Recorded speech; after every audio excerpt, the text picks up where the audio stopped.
Buenos días. Tenemos la segunda cápsula de nuestro curso en línea de Humanismo y Ética.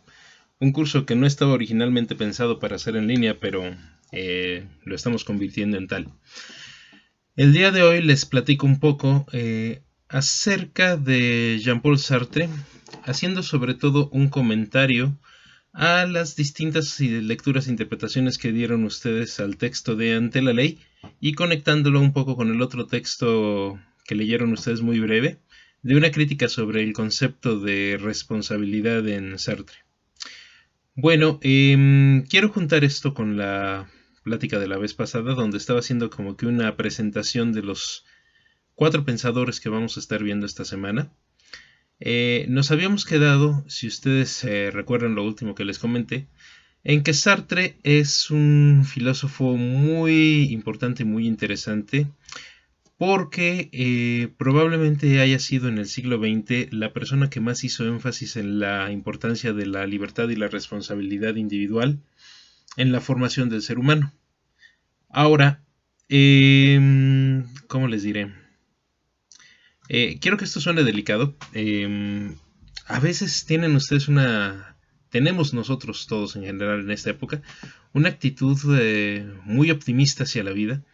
En un optimismo que no está mal, pero que necesitamos ir más allá de él para poder entender la forma como Sartre y otras personas estaban entendiendo la vida en su momento.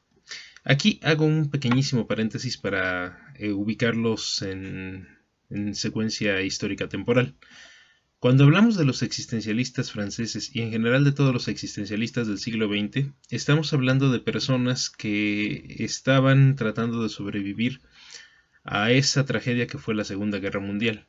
O sea, estamos hablando de personas que vieron su mundo, el mundo en el que habían crecido y que parecían dar por seguro, cómo empieza a colapsar y empieza a caerse. ¿Han oído ustedes que varias personas en Europa están diciendo que Europa está pasando por una situación con esto del coronavirus como no se veía desde la Segunda Guerra Mundial? Pues es cierto, de verdad no había habido una catástrofe de estas dimensiones humanas desde la Segunda Guerra Mundial. Solamente que la Segunda Guerra Mundial fue un acontecimiento que sobrepasó en mucho a la epidemia, por lo menos hasta en lo que va en el momento. La Segunda Guerra Mundial fue una época de que la gente lo perdió absolutamente todo. Casa, familias, trabajos, modo de vida, patria, identidades, salud, personas que quedaron con heridas graves de por vida, amputadas, cosas muy feas. Sartre, y en general a toda la generación de Sartre, no solamente Sartre, hay que entenderlo como un grupo de personas que lograron sobrevivir y no siempre totalmente bien a los horrores de la Segunda Guerra Mundial. Yo les diría que incluso gente como Sartre, que en realidad Sartre le fue relativamente bien en la Guerra Mundial, tuvieron todavía que superar otro horror, que es una cosa que comentamos ya cuando estuvimos platicando en clase presencial sobre Hannah Arendt. A la generación completa de Sartre les toca, cuando ya se sabe de los horrores del holocausto judío ejecutado por los nazis, les toca el horror de cómo explicar que personas educadas, personas con alta cultura, entre las que hubo grandes filósofos, grandes artistas, grandes científicos, caigan a la vez en estos abismos de salvajismo humano. Pues bueno, la clave para entender al existencialismo es entenderlo desde como les diría, esta ansia por explicar lo absurdo de la existencia humana. Y en ese sentido es que les dejé la lectura del minicuento de Ante la Ley como una manera de entrar a la posible discusión acerca del absurdo de la existencia humana. Miren, muchos de ustedes hicieron en sus comentarios acerca de Ante la Ley una interpretación que es la más compartida. Hay 2 interpretaciones que ustedes hicieron mucho de ese texto. Comento ahorita la primera y luego la segunda. La primera interpretación, la que más frecuentemente hicieron la mayoría de ustedes, fue interpretar el relato de Ante la Ley como un relato que habla acerca de la capacidad humana para superar grandes problemas y para cumplir sueños y para sobrepasar horizontes y demás, e interpretaron algunos de ustedes el fracaso de este hombre que trata de penetrar en la ley como el fracaso de un tipo que no fue lo suficientemente decidido, o lo suficientemente pertinaz, o lo suficientemente constante en su deseo de entrar a la ley como para lograrlo, sino que algunos de ustedes lo interpretaron como un hombre que se dio por vencido, que le dijeron: ahí hay un guardia terrible detrás de mí que te va a detener, así es que no lo intentes, y el tipo ya se dejó llevar y ya no lo intentó más. Miren, sin quererles decir que es una lectura incorrecta, porque en realidad cuando hablamos de interpretación literaria y filosófica no hay tal cosa como la lectura correcta y la lectura incorrecta, sí los invitaría a reflexionar que esta interpretación de ante la ley como un caso de fracaso de alguien que podría haber ido más allá de su circunstancia y no lo logró porque no le echó las suficientes ganas, es una interpretación muy moderna y es una interpretación optimista en el sentido de que da por sentado que todos podemos ir más allá de la circunstancia en la que estamos. Es casi como si me lo hubieran interpretado desde la óptica del si tú quieres puedes, sonríe, la fuerza estará contigo, cuando realmente te lo propones el universo conspira a tu favor, etcétera, etcétera.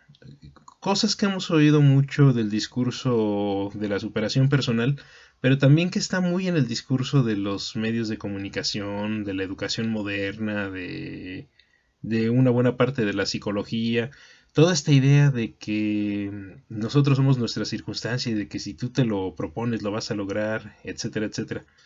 Yo que más quisiera creer que eso es verdadero y que salir adelante en la vida y lograr los sueños, lo que sea que eso signifique exactamente, es nada más cosa de ponerle empeño. Pero, por lo menos en lo que respecta a Sartre y al resto de los filósofos y escritores existencialistas, esto no es así. Ellos tienen una visión profundamente pesimista de la vida. Y además es una versión de la vida profundamente individualista. Miren, la otra interpretación que ustedes hicieron mucho de ante la ley es una interpretación en términos casi políticos sociológicos, en donde vieron ante la ley como una representación de cómo la división entre clases sociales te marca gente que tiene el poder y que sí se le abren las puertas de la ley, y gente que no tiene el poder, que el campesino, al que las puertas de la ley nunca se les abre. Esa es una buena interpretación, es una interpretación que a lo mejor el propio Sartre hubiera aceptado, pero es una interpretación de corte bastante marxista, esto de leer ante la ley como un relato sobre las diferencias sociales y las clases sociales. Es una interpretación que probablemente hubiera ido más acorde con un autor marxista o uno socialista, no tanto con un autor de corte existencialista como Kafka. Ahora, les platico brevemente. Frank Kafka es un escritor no alemán, él en realidad es checoslovaco de origen, pero hace toda su obra en idioma alemán y publica en Alemania por una razón. Si tú eras un escritor checoslovaco, nacido en Checoslovaquia, en inicios del siglo XX, eso quería decir que en realidad tú no eras checoslovaco, sino que eras parte de esta área de influencia donde Alemania es el país absolutamente dominante y Checoslovaquia, Hungría, Eslovenia, todos estos países de Europa del Este eran en realidad como estados satélites que nadie les hacía mucho caso ni tenían mucha importancia. Entonces, para ser un escritor checoslovaco que realmente quisiera escribir y ser conocido, tenías que publicar en alemán. Es algo así como ser escritor en México y querer realmente destacar. Si realmente tienes muchas ganas de destacar en el plano internacional, como que lo mejor es que vayas pensando en escribir en inglés. Porque de otra forma uno se queda limitado a un mercado que es grande pero es relativamente limitado, que es el de habla hispana. Algo así le pasa a Kafka. Kafka se da cuenta de que si va a escribir y va a ser un escritor leído, necesita escribir en alemán, que es la lengua del imperio dominante. Y Kafka escribe desde una circunstancia familiar muy difícil. Dicen que infancia es destino, es como que un favorito en el mundo de la psicología. En Kafka es completamente real. Kafka tiene una vida extraordinariamente dura, extraordinariamente difícil. Es un hombre flaco, es un hombre con una vida muy sufrida. Él no hubiera sufrido la cuarentena porque básicamente vivió en cuarentenado. Y tiene una obra que está totalmente dedicada, sin decirlo expresamente, a los temas de los existencialistas de la época. Eh, por eso es que nos sirve como ilustración para entender el mundo no solamente de Kafka, sino también el de Sartre y el resto de los existencialistas europeos. ¿Qué es lo que dicen los existencialistas? Los existencialistas dicen que el hombre no tiene una esencia, sino que tiene únicamente una existencia. Esto es que los seres humanos no nacemos con un algo trascendental o una naturaleza humana que nos diga por dónde ir en el camino de la vida, sino que cada uno de nosotros tiene que hacer su camino. Esto es que somos natural e ineludiblemente libres y que por lo tanto tenemos un compromiso con nosotros y con todo el resto de la humanidad a la que representamos en cada una de las decisiones que hacemos. Pero esto que podría sonar muy bonito, en realidad es tremendamente angustiante. Y es angustiante por una razón. Porque si somos completamente libres y nada nos da señales de hacia dónde ir, estamos exactamente en la situación de un náufrago a la mitad del mar o de una persona perdida a la mitad del desierto sin una sola cosa que te diga hacia dónde ir. Cuando uno tiene una ideología que te marca todo lo que hay que hacer, digamos que eres un nazi o un comunista, o cuando eres una persona verdaderamente religiosa y con fe, tienes un sistema trascendente, el sistema religioso o el sistema ideológico, que te marcan todas las pautas importantes de la vida. Pero cuando tú eres un hombre o una mujer que se asume como existencialista, entonces no hay señales. Nada te dice hacia dónde ir. Nada ni nadie te marca qué es lo bueno o qué es lo malo, qué es lo correcto o qué es lo incorrecto.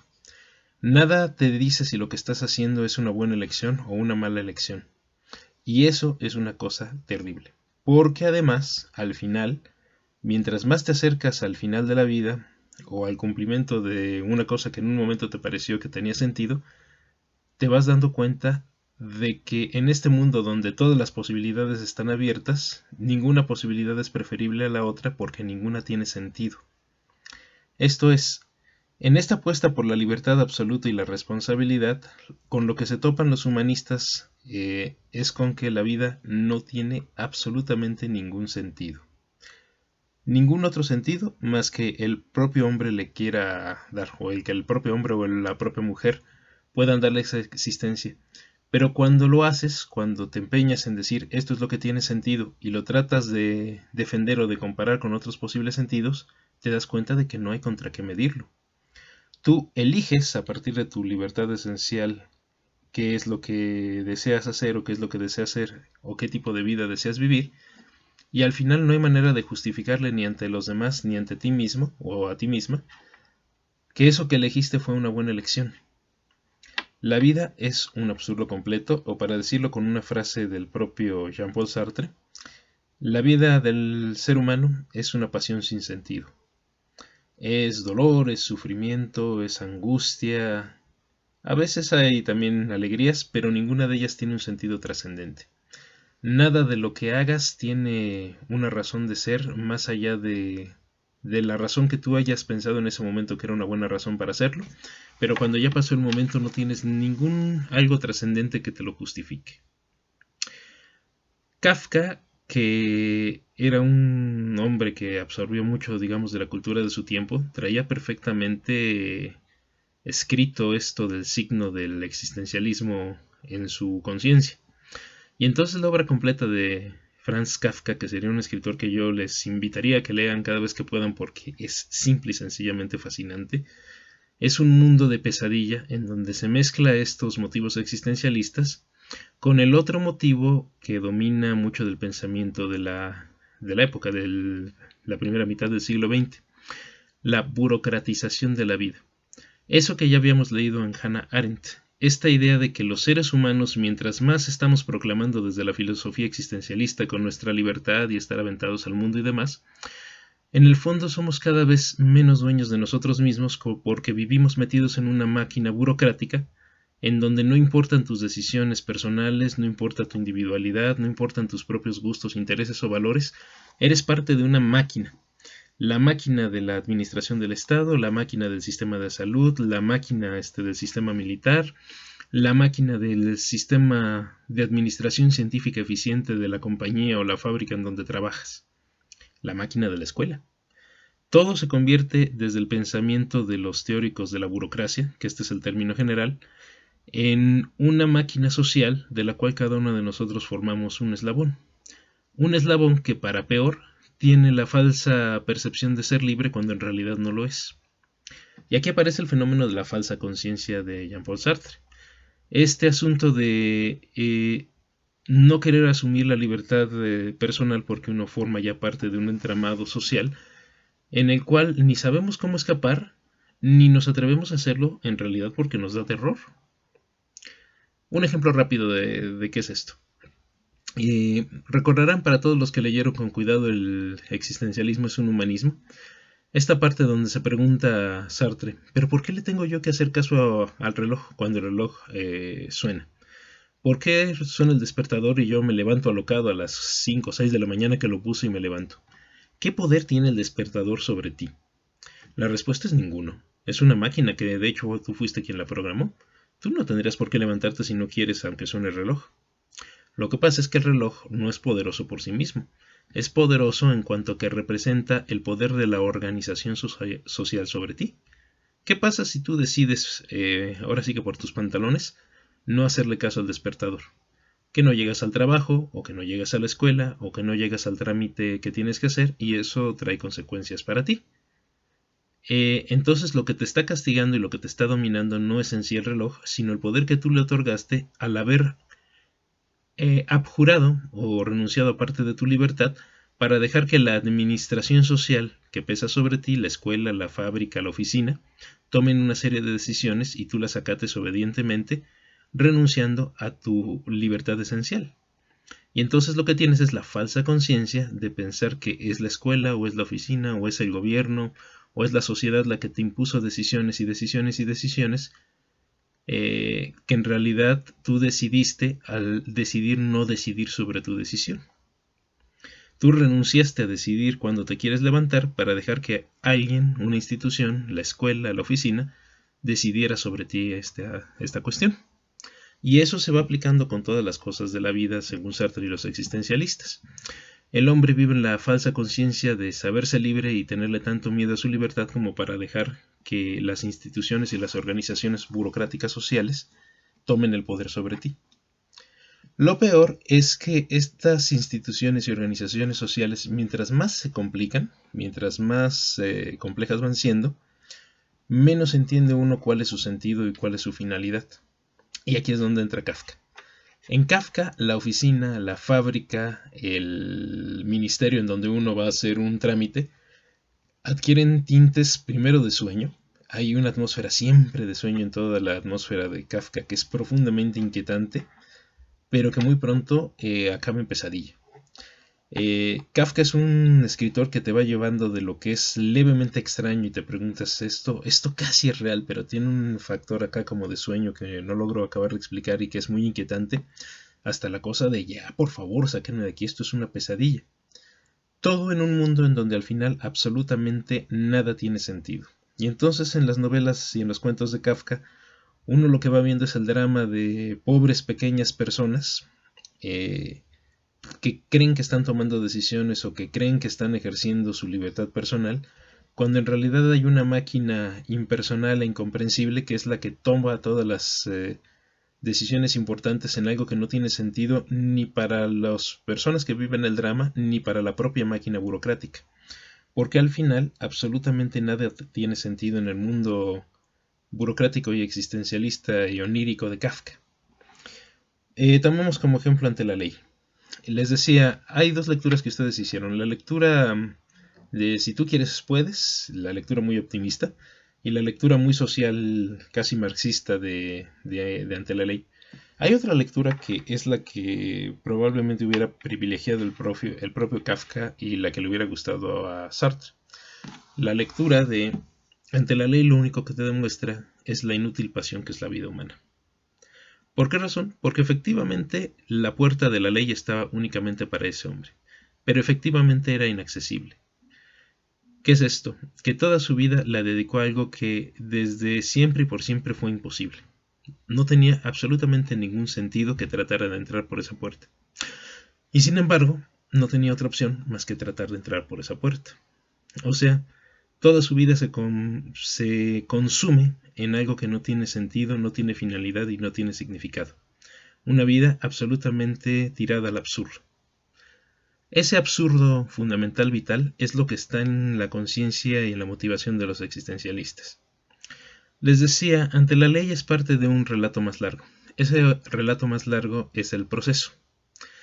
El proceso es una de las novelas más inquietantes que se hayan hecho jamás. Hay cualquier cantidad de estudios y discusiones al respecto, que después se convirtió en una de las grandes películas de todos los tiempos cuando el gran director Orson Welles la llevó al cine. ¿De qué se trata el proceso? De un hombre, K, se llama así en el original, la K desde luego es por Kafka, al que un buen día lo llegan a apresar para llevarlo a presentar ante el Ministerio de Justicia porque ha iniciado su proceso. ¿Proceso de qué? ¿Quién sabe? Jamás te enteras. Les hago un poquito de spoiler, es inevitable, pero en 300 páginas de novela que concluyen con la ejecución judicial de K, jamás, en un solo momento, sabes de qué se trata el proceso. Y ves la pesadilla de este hombre tratando de entender cada uno de los pequeños rituales y las pequeñas costumbres del ministerio y de la corte y de los guardias y de los porteros y de los jueces y de los abogados, tratando de leer, de encontrar un sentido dentro de esta máquina burocrática anónima e impersonal y completamente absurda, carente de cualquier sentido, que acaba consumiéndole la vida completa. Al final lo de menos es que lo ejecuten.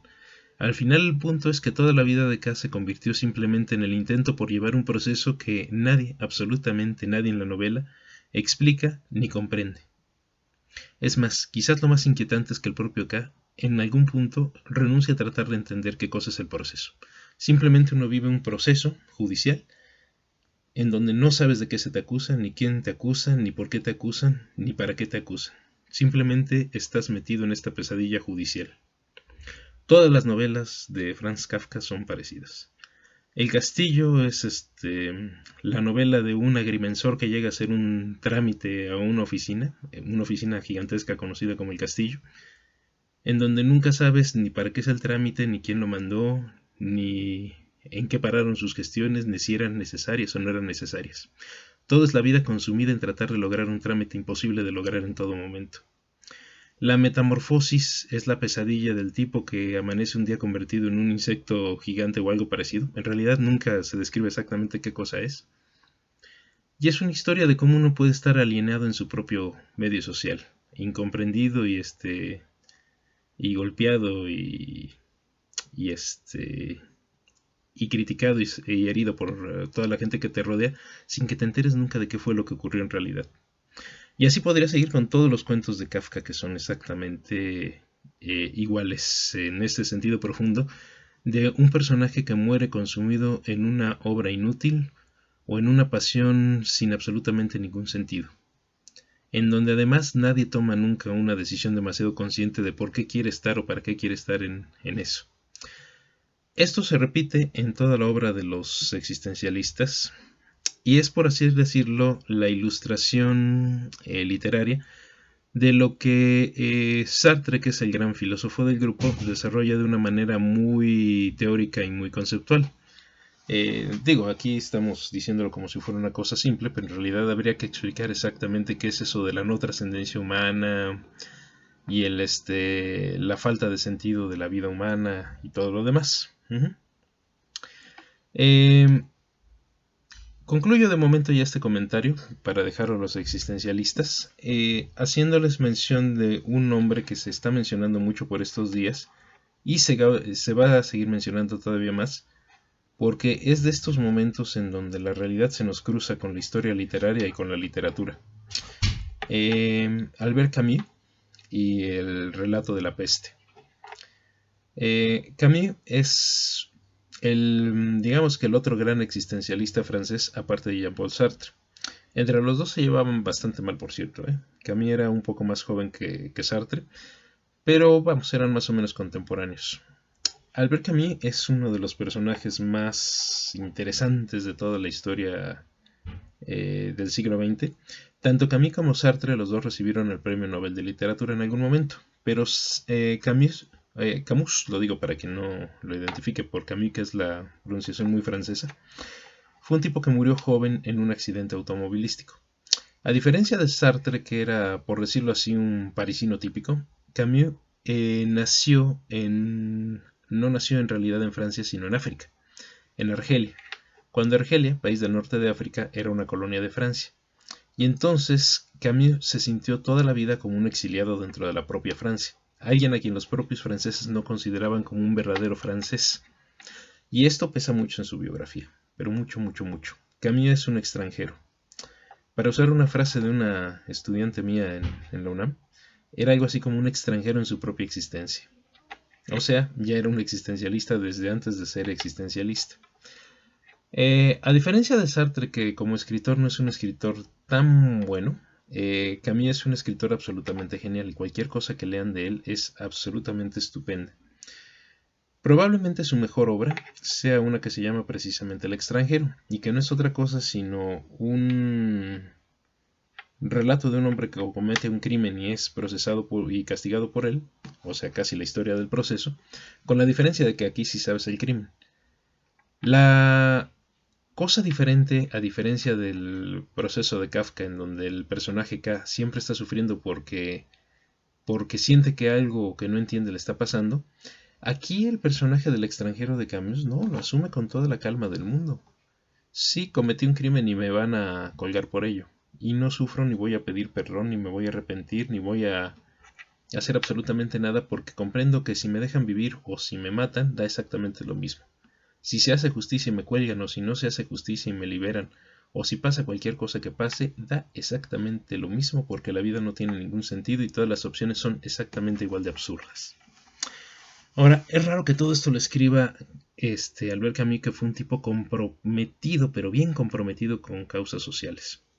A diferencia de Sartre, que básicamente se pasó la Segunda Guerra Mundial escondido, Camus sí fue parte de la resistencia, se la jugó en serio, era parte del ejército secreto de propaganda francés que pasaba noticias y hacían publicaciones mientras los perseguían los nazis. Él sí se jugó el físico ahí en este asunto de la guerra mundial y además apoyó un montonal de causas libertarias en muchos frentes. Pues bueno, les estoy mencionando a Albert Camus porque una de sus grandes novelas, aparte del extranjero y otras que escribió, es esto de la peste, que es un relato ficticio acerca de una epidemia de peste ficticia en una de las ciudades de Argelia. ¿Por qué se ha vuelto tan popular de repente esto? Porque tal parecería que estamos hablando de la época actual. De la época en donde parece que todo lo que considerábamos sólido y bien fundamentado y que operaba a nivel social se está cayendo a partir de la epidemia, la pandemia, que nos está golpeando a todos. Y la novela de Albert Camus es muy interesante porque te muestra como que los dos extremos de la condición humana. Las personas que simplemente se dejan ir por el absurdo de la epidemia que no tiene ningún sentido en un universo que no tiene ningún sentido, y los otros, los que se empeñan por tratar de encontrar algún sentido dentro de el no sentido de una epidemia que se está llevando todo al diablo. Situaciones extremas, existenciales extremas como la guerra o como la epidemia, muestran lo mejor o lo peor de los seres humanos. Y un poco esa es la exploración de Camus. Mostrar cómo un mundo que no tiene sentido cuando le sucede una tragedia que no tiene sentido, a veces dentro de ese no sentido, hay quien toma la opción de darle un sentido a la existencia a partir de la pura voluntad de darle un significado a las cosas, incluso si las cosas no parecen tenerlo. Bueno, es una invitación entonces a la lectura. Si lo quieren localizar hay cualquier cantidad de... se puede conseguir en cualquier librería. Digo, les consigo una versión si quieren en PDF, aunque en realidad las que conozco no están como que muy bien hechas. Pero es un libro muy, muy legible en estos días. Bueno, no puedo cerrar sin una nota de optimismo. En una conversación clase dedicada a un tema tan potencialmente deprimente como lo es la visión existencialista del mundo, sin decirles que el asunto puede tener una visión optimista, en la cual la lectura de ustedes de Si se quiere se puede, a lo mejor es a final de cuentas una lectura no solamente válida, sino muy buena. Porque Camus, antes de morir, escribió un libro del que creo que ya les he hablado alguna vez, El mito de Sísifo, que es uno de los mejores ensayos filosóficos del siglo XX. No se los dejé leer porque sí es como que pesado, no es de lectura sencilla, pero la idea que desarrolla ahí Camus es una idea relativamente simple. A partir de retomar a un héroe de la mitología griega, Sísifo, se hace el siguiente planteamiento. ¿Cuál es el sentido de la vida humana? Sísifo es un personaje que es muy, pero muy inteligente. Se va al infierno, se le escapa del infierno al dios Hades, engaña a Zeus, le hace mil triquiñuelas a los dioses, se vuelve a escapar otra vez del infierno. O sea, es todo un personaje, muy inteligente el Sísifo. Entonces, en una de esas los dioses se dan cuenta de que para poder tener castigado y fuera de circulación a un tipo como Sísifo, no lo puedes tener encerrado, sino que le tienes que dar una tarea inútil e inacabable para que en eso se te tenga entretenido. Sísifo está condenado por toda la eternidad, allá abajo en el Hades, a todos los días tomar una piedra roca grandototota y así rodarla con muchísimo esfuerzo a lo más alto de una colina. Y en cuanto a la roca llega arriba, a la cima de la colina, en ese momento la roca cae a toda velocidad por el lado contrario con Sísifo persiguiéndola para volverla a tomar, para volverla a colocar. La reflexión de Camus es que a lo mejor la vida humana es exactamente como el mito de Sísifo. Vivimos en una cosa que no tiene ningún sentido, como es rodar la piedra de Sísifo. Como no tiene sentido tratar de pasar la puerta de la ley, o no tiene sentido tratar de salir bien librado del proceso de Kafka, o no tiene sentido cualquier otra cosa que ustedes puedan imaginarse. Pero lo que dice Camus es lo siguiente: ¿qué sentido tiene que Sísifo siga tirando su piedra hacia arriba, a pesar de que debería ya saber que eso no va a funcionar? El sentido es precisamente seguir viviendo. Uno vive porque hay que vivir, y uno vive porque hay que vivir porque uno, en cada nuevo acto de tirar de la piedra hacia arriba, le da sentido. O sea, que la vida no tiene otro sentido más que el que uno, absolutamente de manera gratuita y sin invocar dioses o ideologías ni nada por el estilo, le quiera dar. O sea, no solamente somos responsables de nuestra propia libertad, sino somos responsables de darle un sentido a las cosas. Piensen en la imagen de Sísifo que va corriendo otra vez detrás de su piedra, en una cosa que a lo mejor uno podría pensar que es inútil, pero que para Sísifo tiene todo el sentido del mundo, y él va cada vez que la piedra se vuelve a caer, corriendo apresurado y a la vez ilusionado porque piensa que la siguiente vez sí va a lograrlo. Bueno, nosotros lo que tenemos que lograr ahorita es pasar bien este asunto de la epidemia. Porque, como decía Camus, la epidemia puede sacar lo mejor o lo peor de las personas. Y mi deseo es que, por lo menos en nosotros, saquen lo mejor de cada uno de nosotros. Los dejo por el momento. En breve estaré subiendo actividades para esta semana. Chao.